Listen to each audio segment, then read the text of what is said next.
to start off with a question. And the question is, what is the most valuable and most important work that you do? And this is kind of a trick question, but the answer is thinking. Your ability to think is the most important thing that you do in the whole world, because the quality of your thinking determines the quality of your decisions. And the quality of your decisions determines the quality of your actions, and the quality of your actions determines the quality of your results. And your results are everything. In business, we can talk about many things, but in the final analysis, it is financial results that are most important in business.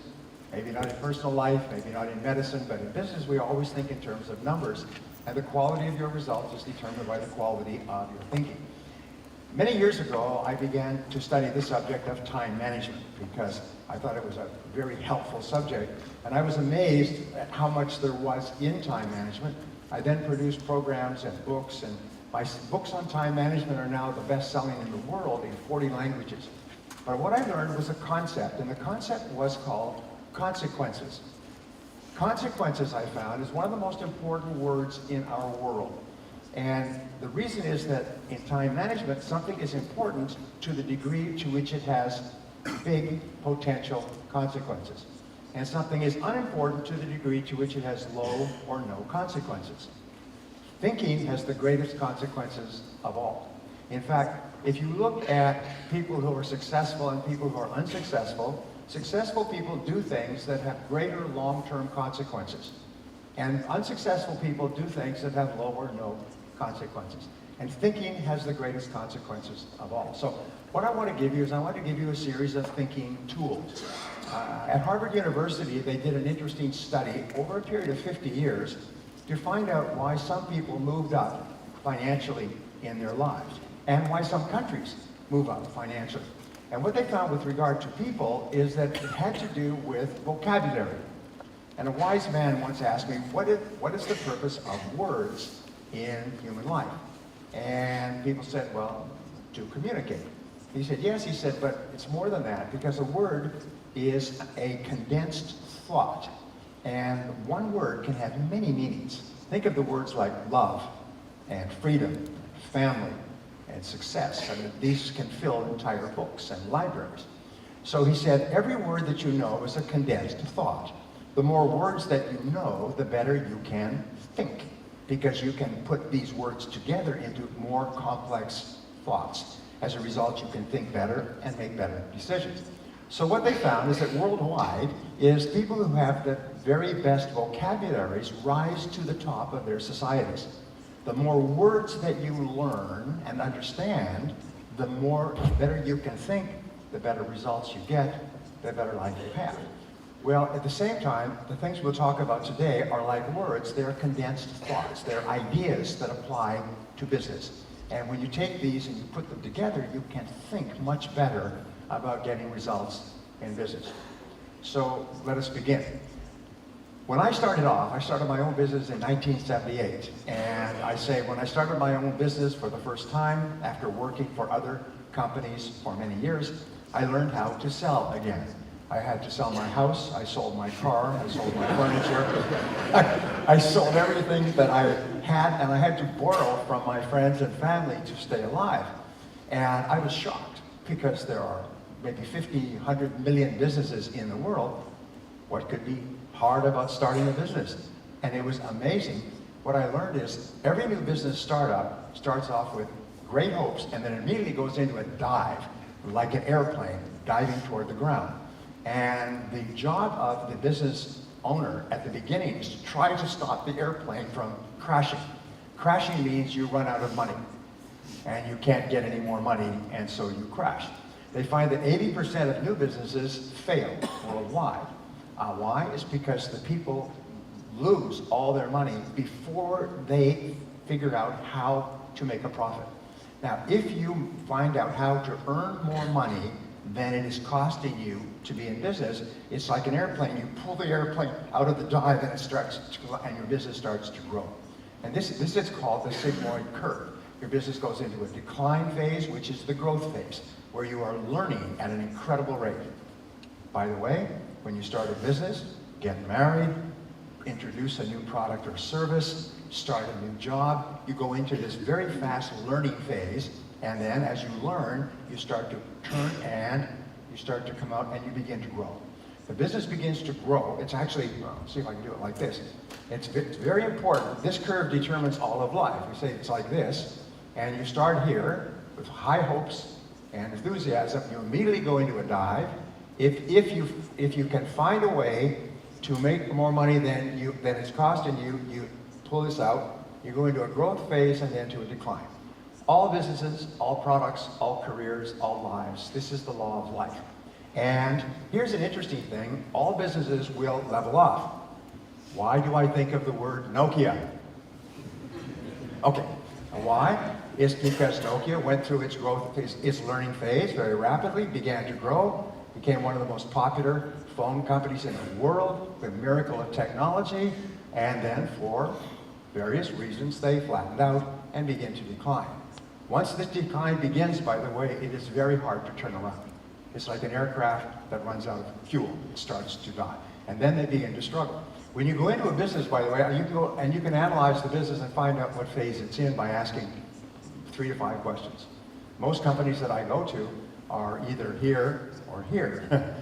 but this phase is what I found is this, is that when you are in this growth phase and you are growing rapidly, this is the time where you must be the most alert, because it's right here where you are the most successful and making the most profits that you must begin a new phase and begin developing new products, new services moving forward. I read a very interesting thing. I was going to say I was late for this seminar because I was walking the streets looking for the new Lumia. Nobody can find it. It seems to be hidden somewhere, the new Nokia phone. And the interesting thing I read is that Nokia developed the one-touch telephone. The engineers developed the one-touch telephone. They developed the technology for the iPad. Is that true? Say yes. Yeah, the most interesting thing. Why didn't they develop it? Well, because they were at this stage and they said, we're so rich, we don't need that new technology. Besides, they said it might take away from our existing business. A major reason that businesses fail, by the way, is they do not want to develop a new product or service because they're afraid that it may take away from their existing products or services. And then they think no one else in the world will come up with this. Kodak developed digital photography in 1986. I was speaking to a senior executive of Kodak, and they went up and said, we have digital photography. They said, no, it will take away from the film business. So you go back to your laboratory and you work on something else. And so Kodak is now bankrupt, and other companies are making a fortune on digital technology. Kodak was first. Nokia was first. Right, you're crazy. So it started a new business. Here you are, and then this is where you want to be. And at this stage, you must say, now, what is going to be my new product, my new service? Gillette Corporation, the ones that make the razors, they say their goal is to put themselves out of business every 2 to 3 years before their competitors put them out of business. Develop a new product, a new service, a new technology. And today, we have to be very, very fast because things are moving so quickly.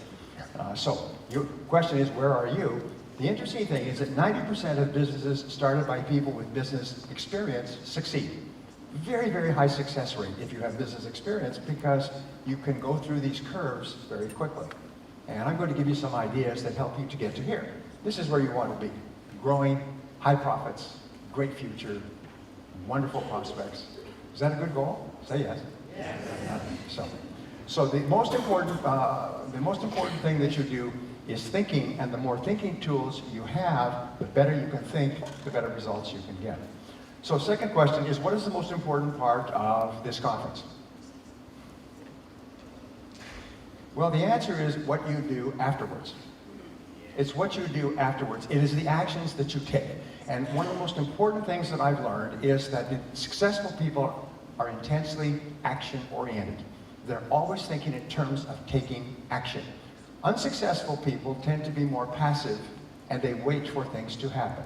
And they have reasons not to take action. They have always reasons to wait and to procrastinate. But leaders are very action-oriented. Now here's an interesting discovery for me, is that when you take action, the fact is nothing works. At least it doesn't work the first time. And sometimes it doesn't work the first 5 or 10 times. But you have to take action. We say that leaders do not like to fail, but they recognize that failure is indispensable. You cannot succeed without failing. So they're willing to take action, and they say take action, get feedback, correct, and take more action. 3 wonderful things happen when you take action on a new idea. The first thing is that you get immediate feedback, which helps you to change your course. Second thing that happens is that you get ideas to help you to be more effective. It's the most amazing thing. And the third thing that happens is it raises your self-confidence and it gives you energy. So you get 3 great benefits from taking action. And the action simply means take the first step. If you have an idea, take the first step. The first step is the major difference between success and failure in life. But I took 4,000 hours of courses. I read hundreds of books and articles, and I began to put together basically a recipe for business success. And what I found, like a recipe, in this case, 7 ingredients. If you have all the ingredients of the recipe and you mix them in the proper proportion, then you get great results. And if you don't, it won't taste good. In many cases, you go bankrupt. And that is why companies go bankrupt. So in the time that we have, I want to just sort of share with you a series of ideas, like words, and I want you to think if these can be helpful to you. And the first thing I learned is that in order to build a successful business, you must become a great leader. And leaders are highly overrated. I believe that a leader is simply a person who can get results. And so I've studied leadership, and I've studied military leadership, great military leaders, great business leaders. And at the bottom analysis is leaders can get results. So in studying leadership, I found that leaders have 7 key qualities, or 7 key responsibilities that make them valuable. A failure in any one of these areas leads to a failure of leadership. So let me just give them to you quickly. The first is that leaders have the ability to set and achieve business goals. They have the ability to set and achieve business goals. When you look at the fact that many companies are changing their leaders, more than 50% of big companies in the last 10 years have fired their top executives. It's because why? They went back and Fortune magazine did a study and they found it's because they did not get results. They were hired and put in that position to get certain financial results and they did not achieve it, so they replaced them and brought in someone else. So number 1 is to set and achieve business goals, and everyone who is required to achieve the goal must be clear about the goal. Some years ago, I had an opportunity to do some of these big seminars with 20 and 25,000 people, and one of the other speakers was General Norman Schwarzkopf, who was the general in charge of the military Operation Desert Storm against Iraq in 1991. And after he retired from the Army, he began giving speeches on leadership. Amazing man, amazing man. He had under his control, he had something like 350,000 troops under his control in the Desert War. And he explained to me something interesting. He said they spent 6 months of planning, 6 months, where they planned every day. And all the key people were involved in the planning. And then they went back and they explained the plans to the soldiers, so that every soldier, every airman, every Marine knew the plan. And then when they launched the plan, the 2nd biggest army in the world defeated the 4th biggest army in the world in 103 hours, which is the fastest that has ever happened in all of human history. I mean, every other general just threw up their hands. How could you ever beat that? And it was because everybody knew the plan, and the plan was clear. So one of the most important things that you do as leaders in your business is make sure that everyone is clear about your goals, and everyone is clear about how they're expected to contribute to the goals. I sometimes do an exercise with managers, and the exercise is called, it's a game, and it's called Keep Your Job. Now, I'll explain to you the rules of the game, and then you can tell me if you would like to play, okay? Well, the rules are this, is you will write down the names of the people who work for you, and you write down their 3 most important job responsibilities or goals, okay? And you give me that list. And while you sit here, I will then go and talk to these people who work for you, and I will ask them to tell me what their 3 most important goals are. And if their answers and your answers are the same, you get to keep your job. Would anybody like to play? I have never found a manager in 60 countries. I have never found a manager who wants to play keep your job. Because they don't know if their staff knows what they're supposed to do. Well, the second quality of leaders is that they have the ability to innovate and market. Innovate means finding better, faster, cheaper, easier ways to accomplish the same result. One of the greatest enemies of human success, there's several, but one of the greatest is called the comfort zone. And the comfort zone is we get comfortable doing things a certain way, and we resist change. And we have to be really, really aware of this, because someone says, why don't we do it this way or that way? No. We resist automatically because we become comfortable. They did a study of leaders a few years ago, one of the best ever done, and the conclusion they came to was that leaders are aware of the danger of the comfort zone, so they continually move themselves out by setting bigger goals. They set big goals.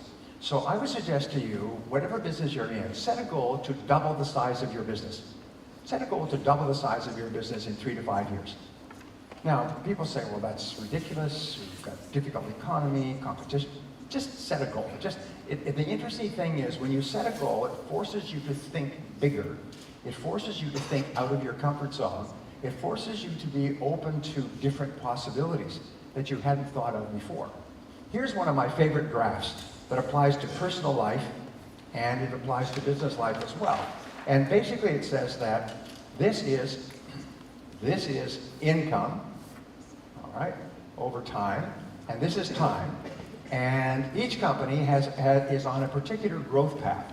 When you start your career, by the way, when you start your career, you start off earning something, and then most people's personal income is like a bad week or a bad month on the stock market.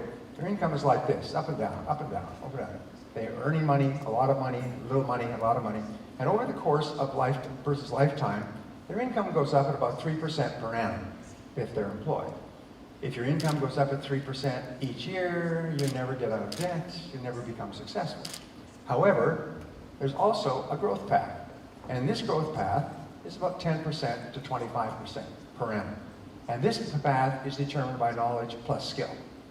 And the interesting thing is, the way you get off of this path, which is 80% of the population or more, and get onto this path, is by continually developing your knowledge and skill. The very best leaders will tell you that leaders are learners. According to a great study at the University of Chicago, the top 20% of people are on this growth path, is they're constantly upgrading their knowledge and skills in their business. And I could spend the rest of the day talking about this, but just one point is that you have to be continually asking this question. There's 25 years of research on this. The question is, what one skill would help you the most to make a greater contribution in your work right now? What one skill would help you the most to double your income? Or what one skill would help you the most to grow your business more rapidly? It's usually marketing. It's usually the development of better technology. It usually has to do with getting customers. But you have to keep asking, what one skill will help me? And then focus on developing one skill at a time. And this is the key discovery, is that top leaders focus on the one skill that can help them the most at this moment. Solve problems and make decisions.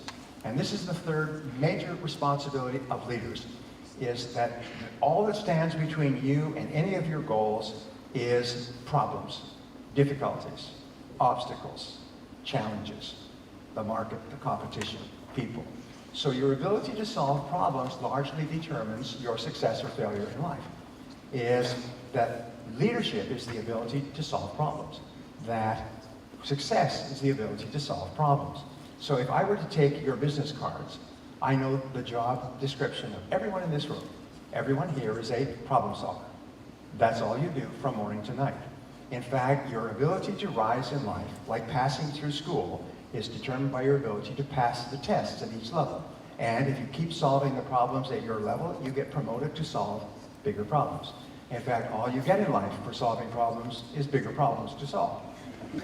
But with bigger problems comes greater responsibility, greater income, greater influence, greater authority. So how do you become an excellent problem solver? And this is, it's a subject I love. I trained IBM all over the country on problem solving. I know a little bit about the subject. And the answer is simply this: think about solutions. Focus on the solutions. Most people, when they have a problem, they immediately say, who did it? Who's to blame? Why did this happen? They become angry, they become depressed, they blame other people, but not leaders. Leaders say, what's the solution? And the more you think about solutions, the more creative you become. The more you think, what can we do now? What action can we take? What's the solution? Okay, it's happened. Rule for success: never worry about a past event that you can't change. Focus on what you can change, and you can change the present and the future. So always focus on the solution. Question, by the way, does anybody here have any problems? Of course, of course. Now, interestingly enough, within every problem is contained the answer or the solution to that problem. Within every problem you have, there is an advantage or opportunity if you find it. Within every problem you have in business or personal life, there's a lesson that you can learn that can help you in the future. So what is the difference? Is top people think about the lessons, the possibilities, what they can gain from the problem, and how to solve it. Average people think about what happened and who's to blame. So your job is simply like a searchlight. Take your brain and constantly think of what are all the solutions. My favorite exercise is this, by the way. This is not even in my talk, but it'll make you rich. Is take whatever your problem is and write it at the top of the page in the form of a question. Let's say you want to double the size of your profitability in the next 3 to 5 years. So say, how can we double our profitability by December 31st, 2015? Be very specific about the amount and the time. And then write 20 answers. I call this the 20 idea method. Just keep writing 20 answers. Sometimes I'll come up with 30 answers. When I take management and companies through this, they'll come up with 30 or 40 answers. Just take and develop 20 answers to the question, and you will be amazed. You say, well, we could do this. By the way, there's 4 ways to change your life or your business. Only 4. And here they are. Number 1, you can do more of certain things. Number 2, you can do less of other things. So what should you do more of? Do more of the things that you're getting the best results from. What should you do less of? Do less of the things that you're not getting good results from. Number 3 is you can start doing something completely new. But because of the comfort zone, people are very reluctant to start something new. And you have to overcome that. What could you start doing that you're not doing today? New products, new services, new markets, new technologies. And number 4, and this sometimes is incredible, is stop doing certain things altogether. Here's a rule in life, is you can only get your life under control by stopping doing things. You cannot become more efficient or more effective and do more things. You've got to stop doing things of low value or no value. Stop doing things that don't work anymore. And so stopping things completely are the key. So when you start to write out your answers here, you say, what could we do more? What could we do less of? What could we start doing? What could we stop doing? Just keep writing answers until you can't think of any more answers. But I promise you this, when you start doing this exercise, your brain will light up like a Christmas tree. You'll become more creative, you'll become brighter, your brain will release endorphins. You will be amazed at how intelligent you really are when you start writing down answers. And then take at least one answer and take action immediately. If you'll just do this on any problem or goal that you have in life today, write it as a question, write 20 answers to the question, and take action on one. This is the greatest success principle in creative thinking I've ever seen. I have never had a problem or difficulty for myself or for my clients that has not been resolved with this simple action. All it requires is a piece of paper, a pen, and a little bit of self-discipline. The 4th key of leadership is to set priorities. Set priorities on the use of time and money and resources. In my work in time management, 30 years of study, I found that all of time management can be boiled down to a single principle, the ability to set priorities. What do you do first? What do you do second? And what do you do not at all? And the job of the leader is to set the priorities. Is what are we going to do more of or less of? What are we going to start doing or stop doing? Because it's not the job of the staff to think about these things. It's your job. The 5th key is to focus and concentrate. Now, to focus and concentrate is really the key to greatness as an individual. is to be able to focus and concentrate your energies and resources on one thing, the most important thing, and stay at it until it's done. Your ability to be a role model is to be an example to other people. When you become a leader, you have to raise, we say you have to raise your game, is you have to raise the bar on your own behavior, because morale in a business flows down from the top. It does not rise. Is that morale is determined by the leader. And people need and want to admire their bosses. They want to admire their leaders and their managers. So when you are moving on the way, working your way up, you can be more casual, but when you become a leader, everyone is watching you. They're watching you out of the corner of their eye. They're watching to see if you are setting a standard for us. So if you want other people to be punctual, you must be punctual. If you want other people to work on their top priorities, you must work on your top priorities. If you want other people to treat each other well and be friendly and be respectful, then you must be friendly and respectful. You set the tone for your whole business. And in many studies, they say that being a role model is the most important job a leader has. If you have children, what I discovered when I had my first children was that your model will have more of an influence on the development of their character than anything you say. You can talk all day long, but they just watch you. And they watch you and they model themselves at an unconscious level on your behavior. So if you want your children to turn out well, be a good role model for them. And the final requirement for leadership is the ability to perform and get results. So the greatest question of leaders is always, what results are expected of me? What results are expected of me? Not activities, but what are the results? And of all the results that are expected of you, what are the most important results? In time management, there's a great question, and I think it's a question that is one of the most important I've ever heard. It's this, is what is it that I, and only I, can do that if done well, will make a real difference? This is something that no one else can do, and no one else will do it. But if you do it, and you do it really well, it can make a major difference in your business and in your life. And there's always an answer to this question. And this is usually the most important thing that you could do to contribute to your company. Peter Drucker had this wonderful observation. He said, if you just change the word in business from success to contribution, you'll solve all your problems. And I think that the word contribution is one of the greatest words in our lives. What can you do to increase the value of your contribution to your business, to your friends, to your family, to your community? Because there's a wonderful thing, Hans Peter and I were talking about this, is the more you contribute to your world, the better you feel about yourself. All human beings want to be happy. And how do we become happy? Well, happy is just a byproduct of making a valuable contribution to the lives of other people. What is the key to business success? 90% of business success is to have a great product or service in the first place. And the reason this is such a shocker to me was because I was surrounded by a lot of entrepreneurs who were looking for smart, clever, tricky ways to sell their product, but not focusing on making the product excellent. And over the years, I have studied the subject of product quality and the relationship between product quality and sales and profitability. There's more than 50 years of research at Harvard, and they did a series of studies, and they're called the profit implication studies. Basically, what are the different things that companies do? And they studied thousands of companies that seem to be consistent with high levels of profitability. And what they found was that there's the highest single correlation in profitability is perceived product quality. If people think that your products are high quality, they are going to buy more of them. They are going to buy them faster at less costs of advertising or promotion.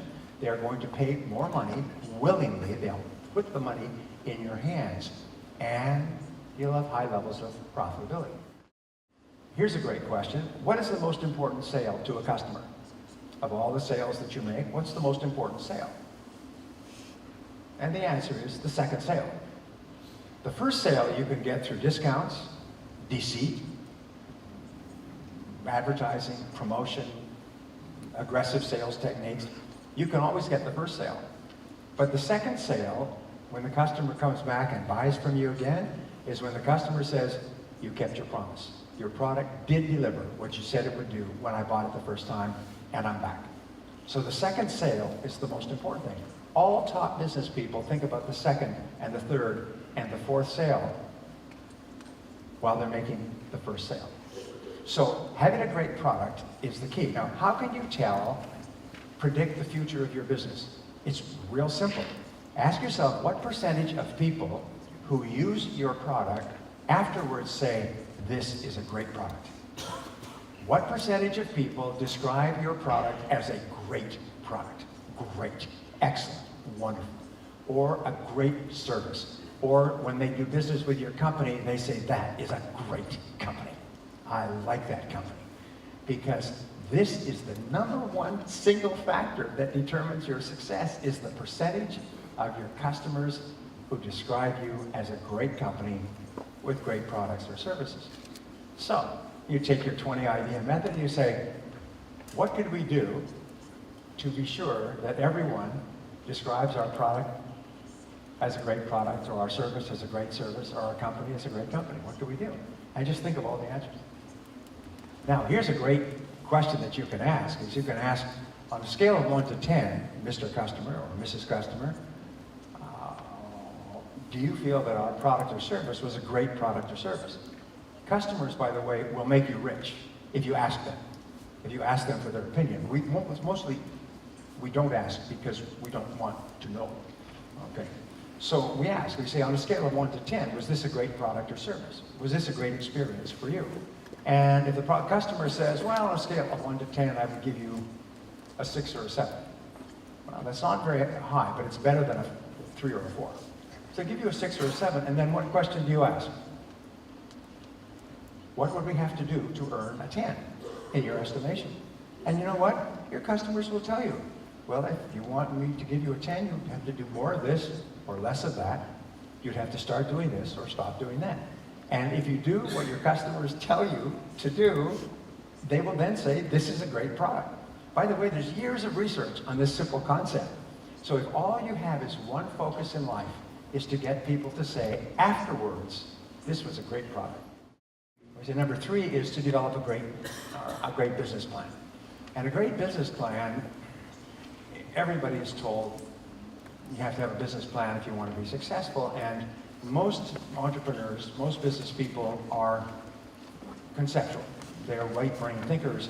They don't like the idea of business planning.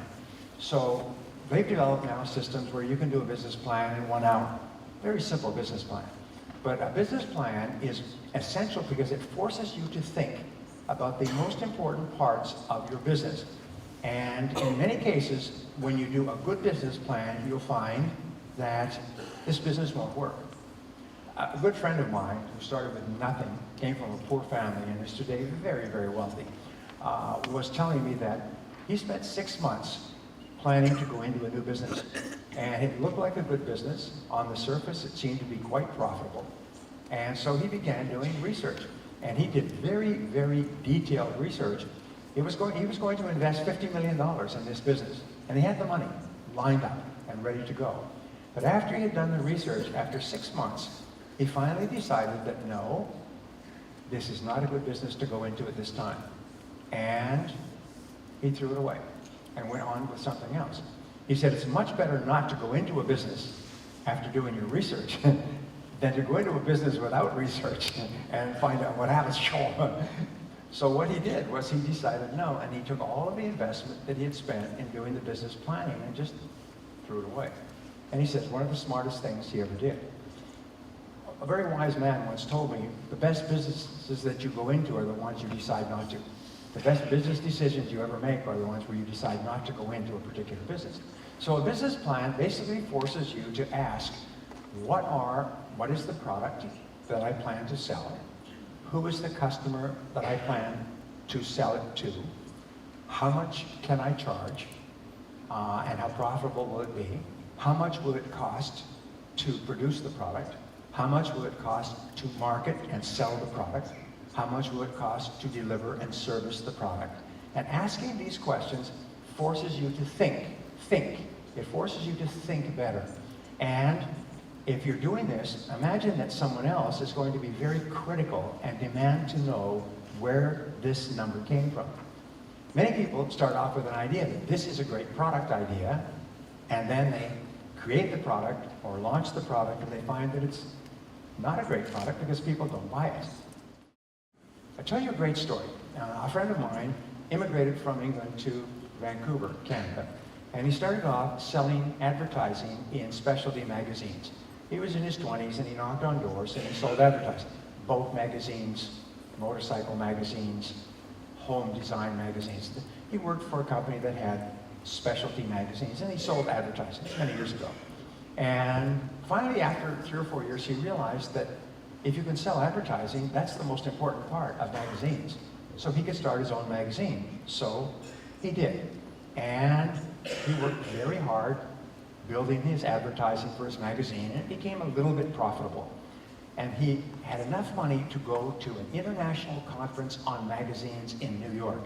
So he saved his money, he flew the cheapest way possible, he stayed in a little hotel around the corner from the convention center, and he went to this convention center where they had the representatives of the biggest magazines in the world talking about the magazine market. And so he went from session to session to session, listening like a little child at Christmas time. He was just so fascinated, because here he was a little businessman with a little magazine in a little town. And he said he went into one session that was being conducted by an accountant.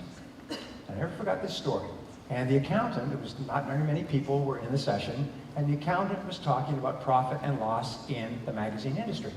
And he said, if you look at your balance sheet, what do we call this line at the top of the balance sheet? And they said, that's the top line, that's the sales. And what do we call this? He said, well, this is called the bottom line, this is profit or loss. He said, yes. He said, now what I want you to do is I want you to turn them over and put the bottom line at the top, and then everything else underneath it. So this is what they did. Very simple thinking tool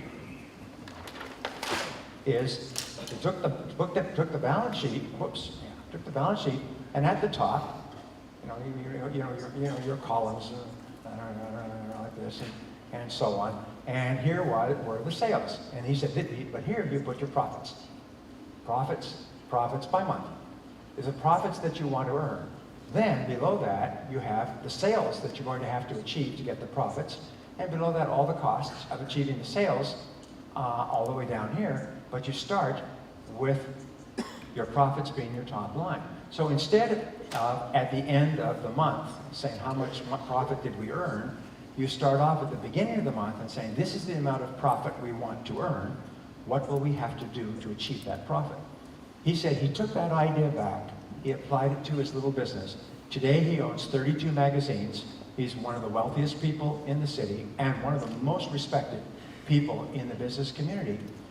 I went and spoke for him. He had 330 executives from his magazine empire. He said, we have never had a loss in a magazine in a month or a quarter or a half year or a year. Every single magazine executive, every manager is focused on the profits before everything else. The reason I pass that on to you is because it is a great concept. He said that this one concept from one accountant in one session made him rich. Because most people wait until the end of the month and say, how much money did we earn? What he said, what he does, every single person starts off with a profit responsibility at the beginning of the month, and then what will we have to do to achieve that profit? Just a thought. So a business plan is essential, and with regard to a business plan, I want to give you a concept which to me is so important. It's considered by many to be one of the most important concepts in business, and I call it the number. Jim Collins, who wrote the book Good to Great, calls it the economic denominator, but I had been teaching this in my business courses for 10 years before he wrote about it. I'm not saying that he got the idea from me, because all smart people use the same concept. So we call this the number. And the question is, what is your number? What is your number? What is your number? And this number is the one number that more predicts success or failure in your business than any other single number. What is the number? And I've worked out that there's about 35 different numbers that companies use. There may be more, but there's about 35. If you get the wrong number, or you're focused on the wrong number, what happens is you go off in a completely wrong direction, and your business will not succeed, and sometimes it will fail. I'll give you a very simple example. I was doing it in a strategic planning session recently, and we brought in a strategic planner for this company that I'm on the board of directors with. And his whole idea was to increase the level of sales. And so we talked all day about different things that we could do to increase our sales. And everyone was quite happy with that. This was the sales goal for this year and next year, this month. And then one of the directors, very smart guy, said, I don't think that this is the right number, the sales number. Well, what number do you think is the right number? He said, I think the profitability number is more important. Is that we should be focused on profits, not on sales. Because you can have very high levels of sales and be losing money. But if you have high levels of profits, profits are real numbers. And everybody in the room, of course, we were looking at the wrong number. Because you can spend too much. Have you noticed that each year you read about companies that are huge companies that are doing billions of dollars in sales or billions of euros, and they're reporting huge losses? Have you seen that? You see it all the time. How can this be? They're making so many sales. Because do you know why? Their focus is on the sales number, not on the profit number. And as a result, they can actually go bankrupt. And many of these companies do. How do retail businesses estimate? What is their number? Well, for example, Apple today retail stores, they focus on sales per square foot. That's what we use. Their sales per square foot in Apple stores are the highest in the history of the world. They're $4,650 per square foot. The second highest in the world is about $3,000 per square foot. Apple's is substantially more. So they focus on sales per square foot. Other people focus on sales per customer. In other words, how much does each customer buy? Other companies will focus on sales per person. Some companies will focus on return on investment, the amount of money invested in the business, or the most popular number is return on equity, the amount of money that the owners have invested in the business. What is their rate of return? If you look at real estate, there's all kinds of numbers. So the question is, what is your number? What's the most important number in your business that predicts your current success and predicts your future? And if you get the wrong number, you can go off in the wrong direction. If your focus is to increase sales, which is the focus of most businesses, you can get more sales. All you have to do is advertise enormous amounts and sell your product below cost. That's a very clever strategy. That will last for a couple of months before you're bankrupt. So what is your number? What's the most important number? Here's an interesting concept. Good people are free. Good people are free. Poor people are expensive. But good people are free, and they're not only free, they're free plus a profit. Good people contribute far more in value than you pay them. Not only do they contribute their own income, their own salary, but they contribute much more. So if you take a course in microeconomics at the university, which I did, they'll find that a company can keep hiring people as long as each person is free plus a profit. As long as each person is contributing more than they cost, the company will continue to hire. If the economy recedes, then they have to let people go until they reach a point where each person is contributing more than they cost. It's really simple. So what is your job and my job in the world of work is to contribute more than we cost. And the greater the distance between how much we cost and how much more we contribute, the more valuable we are. So all successful people financially are people who are free plus a profit. And companies will hire you and pay you more money. Someone comes to me and says, I want you to earn $50,000 a year. I say, sure, I'll pay you $50,000 if you can earn me $100,000. As long as you are free plus a profit, I will hire you. It's a very simple equation. If you're not, I can't afford to hire. And number 4 is attract great people.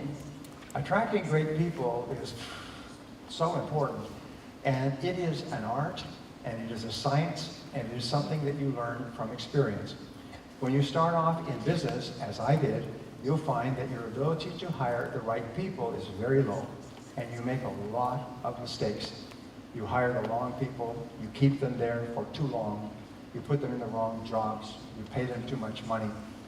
We say that 85% of our problems in life come with hair on top. In other words, they're other people problems.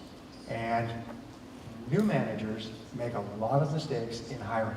So we say 95% of your success will be determined by the people that you hire to work for you.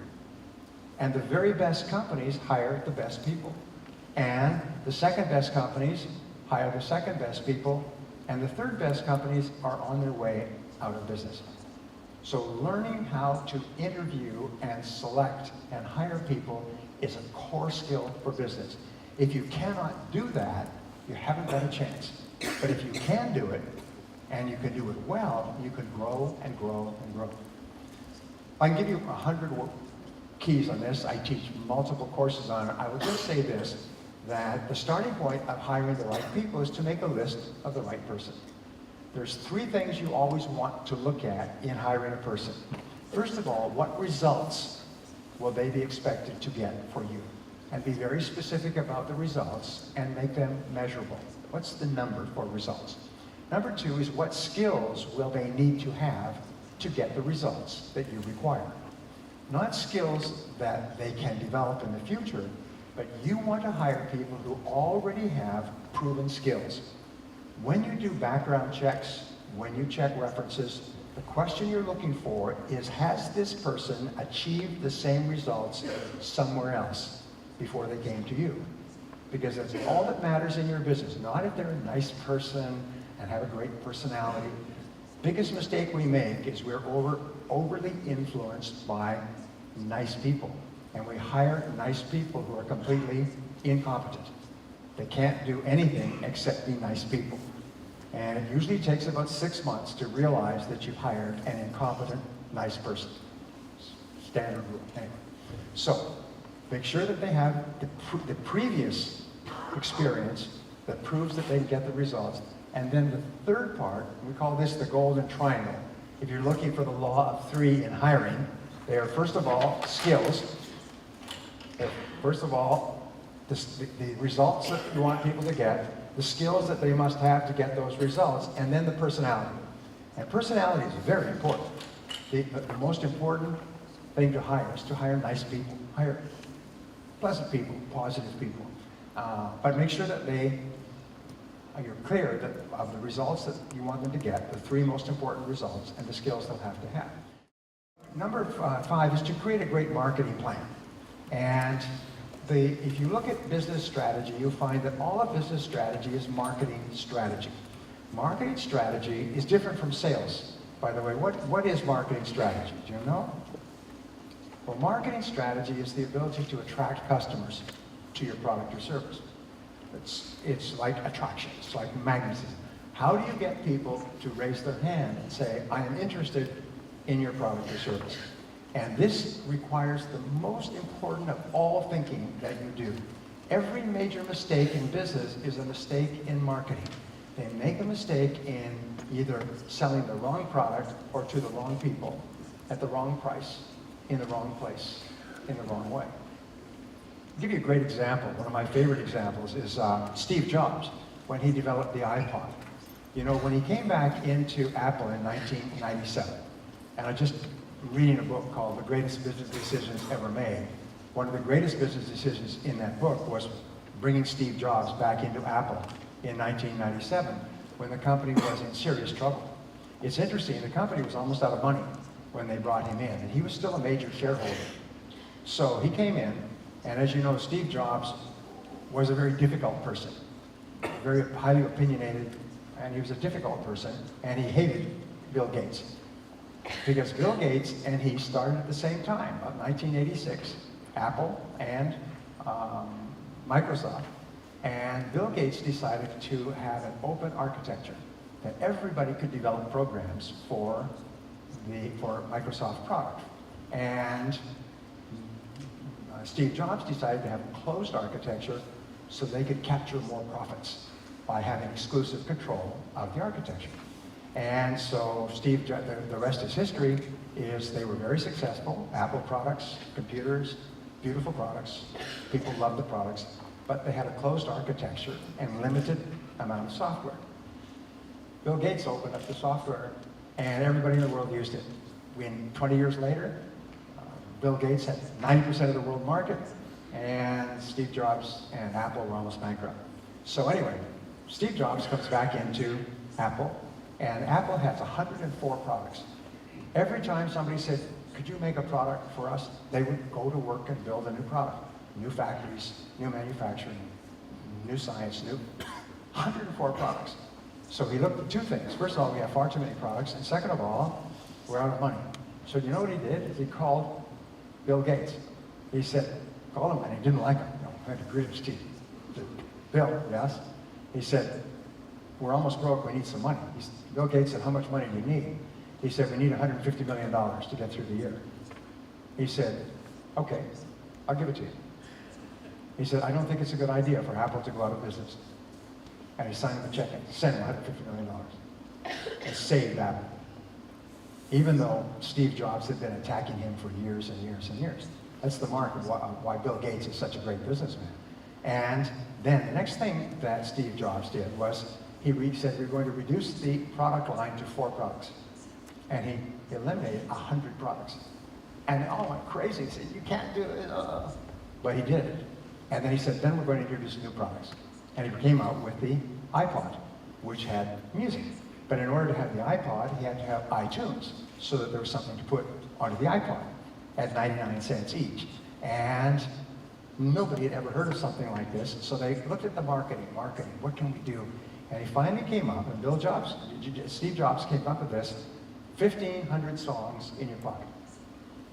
That's our advertising line. 1,500 songs in your pocket. Sold 50 million copies, transformed Apple, turned it into one of the most profitable companies in the world. Then they came out with a telephone, the same phone that Nokia had developed some years ago. So in marketing, basically, you're looking for 4 things. First of all, it's called specialization. Specialize in a particular product or service or customer. Specialize. What is the biggest retail operation in the world? Do you know? It's Walmart. Walmart is the biggest private company in the history of the world, 1.4 million employees, the biggest retailer in the history of the world. Walmart has one focus in terms of specializing. They specialize in customers who live from paycheck to paycheck. That's their internal strategy. I've worked with Walmart. Wonderful people, by the way. They have this obsession with getting prices lower for people who live from paycheck to paycheck. People who don't have any extra money. People who can't buy something that doesn't work. Walmart has an unconditional refund guarantee for everything you buy from Walmart. No questions asked. They want to make it so easy for people to buy good quality products at low prices. So that's their specialization. They don't sell to wealthy people. They don't sell to businesses. They sell to people who have limited incomes, who live from one paycheck to the next.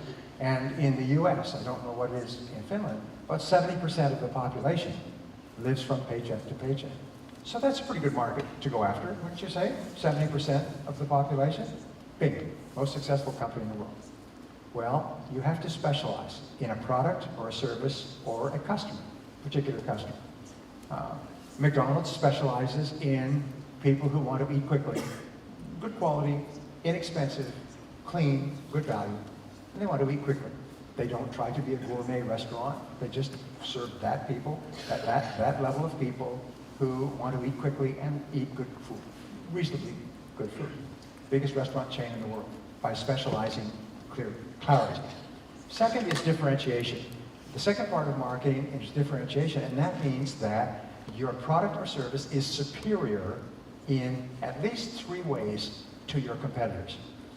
And the area of superiority, the area of excellence, has to be clear to you and clear to your customers. Your area of what we call competitive advantage. What gives your product an advantage over your competitors? Imagine that a customer were to ask you that I am trying to decide whether to buy your product or this product or that product. Why should I buy your product? Why is it to my benefit or advantage to buy from you rather than from someone else?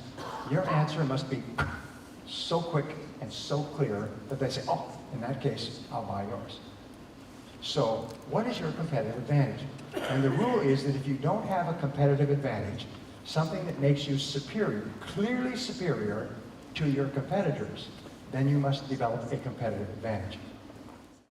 Okay, number six is develop a great sales process. And we will talk about that at great length a little bit later. We'll talk about that this afternoon, is a great sales process. Every top company I've worked with has got a beautiful sales process, because the first key in business is marketing, which is to attract people, but the key is to convert them into customers. They may come into your store, but you don't want them to turn around and walk out. They may agree to talk to you because of your advertising and your promotion, but you don't want them to say, well, let me think about it, and go and talk to your competitors. You want to be able to convert them. So your conversion ratio in business is the determinant of the income in your business. It's the determinant of your revenues, your profitability, your growth, and your entire future. If you can increase your conversion ratios from interested prospect to customer, you can conquer the world. And this is a learnable skill. The most important thing I've ever found about business that transformed my life is that all of these skills are learnable skills. You can learn any business skill.